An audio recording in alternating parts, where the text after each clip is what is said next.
Well, I had a very interesting experience this week I just thought I would share with you. I got a phone call from my buddy, one of my best friends for over 40 years, rock solid guy, 100% steady. And he calls me and he says, "Brother, can you make some sense out of this for me?" He said, what is going on?"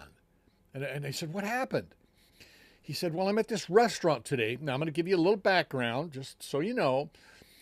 This was in a part of Western Washington that is very liberal, very upper middle to wealthy income status, um, educated, let's just say gone to school a lot, and white. I mean, really white.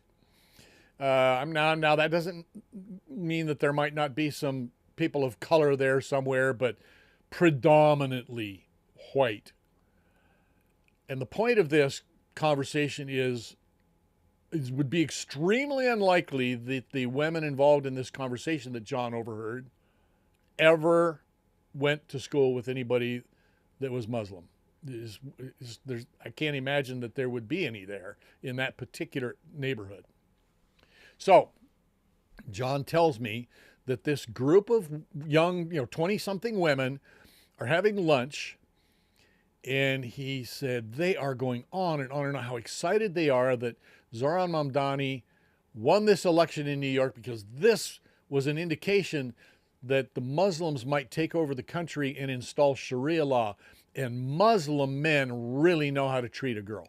This was his point. He says, this is weird. He said, yeah, he said, Sharia law, these women seem to feel like this was the most wonderful condition.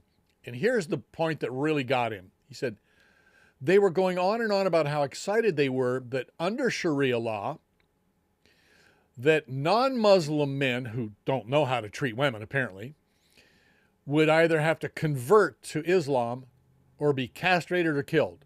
And they thought this was just the most wonderful thing, that how this would benefit young women.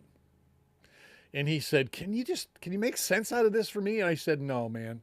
And he said, no, I can't make sense out of that or a lot of other things because this world right now is just senseless.